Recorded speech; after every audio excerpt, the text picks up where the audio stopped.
EVM ధ్వంసం కేసులో Pinnelli రామకృష్ణారెడ్డిని arrest చేయమని చెప్పి ఆదేశాలు ఇవ్వటం జరిగింది. ఆయన కోసం గాలిస్తూ ఉన్నారు. లుకౌట్ నోటీసులు జారీ చేశారు. అయితే ఆయన నిన్ననే అరెస్ట్ చేసి ఏపీకి తరలించడం జరిగింది.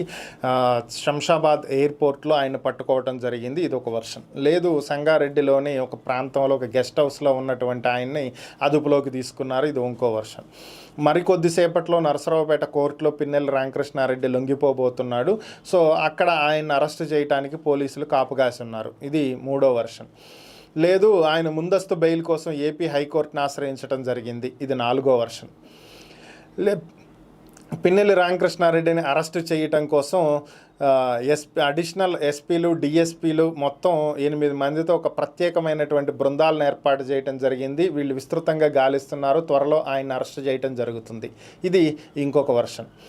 ఓవరాల్గా ఈయన అరెస్టు చేసిన విషయం నిజమా, అరెస్టు చెయ్యలేదనేది నిజమా, పారిపోయాడా, దాక్కున్నాడా, లేకపోతే వీళ్ళే దాచేశారా, అసలు ఓవరాల్గా ఏం జరుగుతుంది? ఒక సిట్టింగ్ ఎమ్మెల్యే పారిపోయి దాక్కోవాల్సినటువంటి పరిస్థితి ఉందా?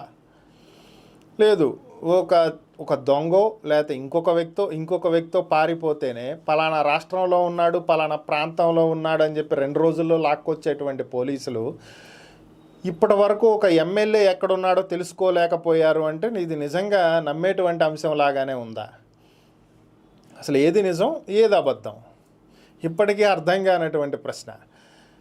AP CM YS Jaganmohan Reddy గారు విజయవాడ బస్సు యాత్ర పర్యటనలో మేమంతా సిద్ధం బస్సు యాత్ర పర్యటనలో ఉండగా ఒక ఆకతాయి రాయితో దాడి చేయటం, దీనికి సంబంధించి 24 గంటలు గడవక ముందే ఆ వ్యక్తిని పట్టుకున్నారు.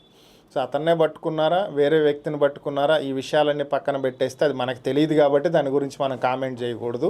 ఓవరాల్గా 24 గంటల్లో అయితే అరెస్ట్ చేశారు, పలానా వ్యక్తే రాయేశాడు అని. అక్కడ ఉన్నటువంటి 100 మంది మధ్యలో ఒక చిన్న రాయి ఎటువైపు నుంచి వచ్చింది, అది ఎవరు విసిరారు, ఏంటి, కనీసం సీసీ ఫుటేజ్ ఆధారం కూడా లేనటువంటి పరిస్థితుల్లోనే పోలీసులు అంత బాగా పనిచేసి ఉంటే, ఒక ప్రజాప్రతినిధి 3 సార్లు వరుసగా ఎమ్మెల్యేగా ఎన్నికైనటువంటి వ్యక్తి, సిట్టింగ్ ఎమ్మెల్యే, మరోసారి ఎమ్మెల్యే అభ్యర్థి, అలాంటి వ్యక్తి అసలు ఇప్పటి వరకు అరెస్ట్ చేయలేకపోయారు, పారిపోయాడు, ఎక్కడో ఉన్నాడు, తలదాచుకున్నాడు, అండర్ గ్రౌండ్కి వెళ్ళిపోయాడు. అసలు నిజంగా ఇవి నమ్మే అంశాలేనా? నిజంగా నమ్మేటట్టున్నాయా? చాలా ఆశ్చర్యంగా అనిపిస్తున్నటువంటి అంశాలు. మరి ఓవరాల్గా ఆయన అరెస్టు చేశారనేది నిజమా, చెయ్యలేదనేది నిజమా? ఇదైతే పోలీసులే చెప్పాల్సి ఉంది మీడియాకి. ఎవరికి నచ్చిన కథనాలు వాళ్ళైతే సోషల్ మీడియాలో రాసేసుకుంటున్నారు. పెన్ను పేపర్తో పని లేదు కదా, రాసుకోరా సాంబా అన్నట్టు ఎవరికి నచ్చింది ఆడు రాసుకుంటున్నాడు. మరి ఓవరాల్గా ఏది నిజం అనేది అటు ఎలక్షన్ కమిషన్ కానీ, ఇటు పల్నాడు ఎస్పీ కానీ, పోలీస్ వ్యవస్థ కానీ ఎవరో ఒకరు స్పందించి ఒక నిజం బయటికి చెప్తే తప్ప క్లారిటీ వచ్చే అవకాశాలు అయితే లేవు.